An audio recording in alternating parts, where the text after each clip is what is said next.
Today we're going to be giving a little bit of history and insight into the Star of David symbol.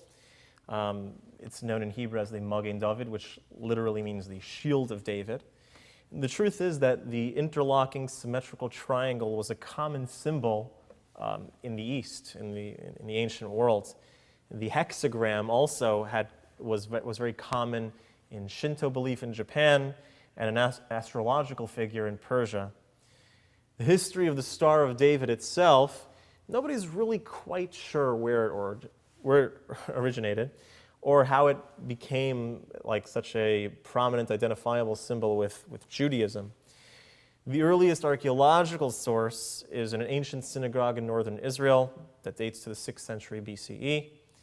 The carving that's on the synagogue depicts a victorious Babylonian king and a defeated king of Judah with a six-pointed star above his head. Other examples are from history. There's a 2,000-year-old Star of David carved on a stone in a synagogue in Peking. There's a six-pointed star in the ancient mosaic floor in Ein Yael and the Kfar Shura synagogue in Rosh Pina in the Upper Galilee. There is a coastal city in southern Italy that has a Jewish tombstone with the Star of David on it that dates from the 3rd century. Some take this idea of the shield of David literally, thinking that it was a symbol that was on the shields of David's army. Reb Tzvi Elimelech Shapira of Dinov says that there was actually a menorah on the shields of David's army. The Akedas Yitzchak said that Psalm 67, which is written sometimes in the shape of a menorah, you'll see in some Sephardic prayer books this as well, that was what was written on King David's shields. Perhaps there is a connection between the 7 branches of the menorah and the 6 points of the star with that center space as well. There could be a likely connection between those as well. The Talmud, the Gemara in Gittin, says that King Solomon had a seal that was used to control demons. Now, although the Talmud says that this seal was a name of God, various oral traditions teach that it was either a 5 or 6-pointed star. From these traditions come many amulets that incorporate either a 5-pointed or a 6-pointed star to protect from malevolent forces. In ancient Kabbalistic texts like Sefer Raziel, the book of the angel Raziel, Hamalach, it uses a 6-pointed Star of David or other various stars in the construction of amulets. Unfortunately, many occult groups throughout the ages and until today use these stars, either the 5-pointed seal of Solomon or the 6-pointed shield of David, in their magic practices. Judaism is clearly opposed to any of that. So again, some people suggest that King Solomon and his seal are the source for the Star of David, or for this being a Jewish symbol. It has little support there's little support for this theory, but it is such an idea. The Samaritans have a tradition that a 6-pointed star represents the 6 cities of refuge. The Samaritans were a group that broke off from the early Hebrews. They have a tradition that the 6-pointed star represents the 6 cities of refuge. It may be that the armor during the Bar Kokhba rebellion was engraved with a Star of David. After all, the word Bar Kokhba means the son of the star. There's legends that the star was on the battle gear of the Maccabees as well. As time continued, the symbol became more prevalent. We see it on the Leningrad Codex, which is the oldest complete manuscript of the Hebrew Bible, which dates to around 1000 CE. In the 14th century, there were Hebrew Bibles from Spain that had this Star of David printed on it.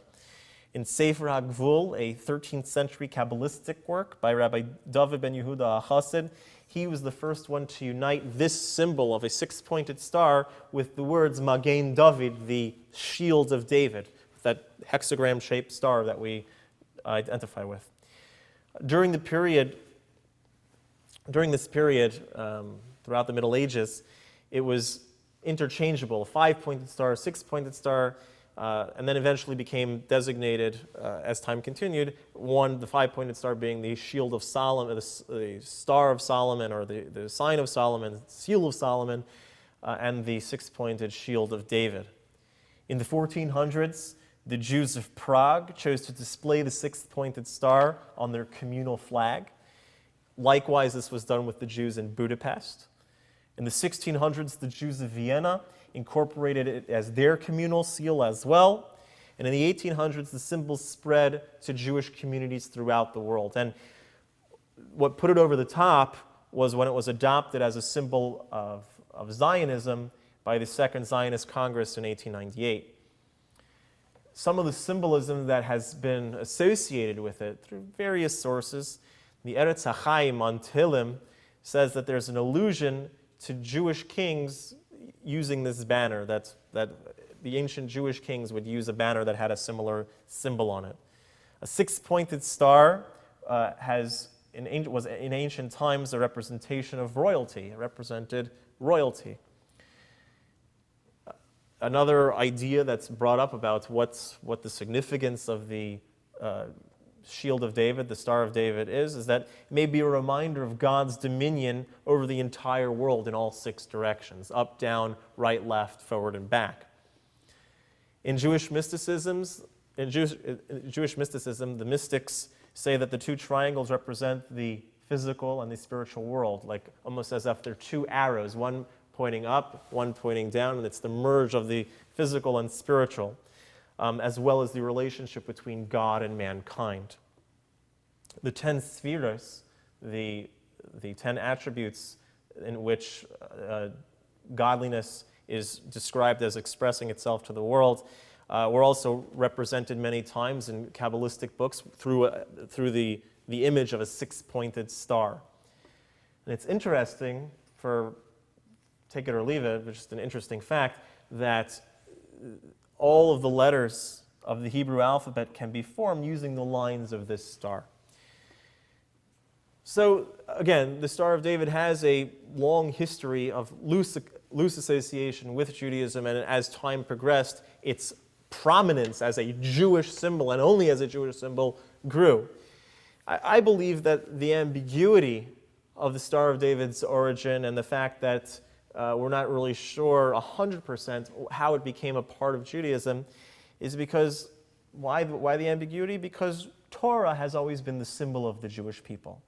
We didn't need a banner or a symbol or a flag or all the other things that all the other nations of the world have. We have a symbol, Torah. Torah is what represents us. Many people, other faiths, other nations, whatever, they tend to need or desire something that symbolizes them, what they represent, what they need, and have to craft either some sort of symbol or imagery. Jews have Torah. Torah is what we live on. Torah is what beats through our veins, makes our heart beat, what makes our blood flow. So if a Jew really wants to connect with the ultimate Jewish symbol, should embrace a little bit more Torah.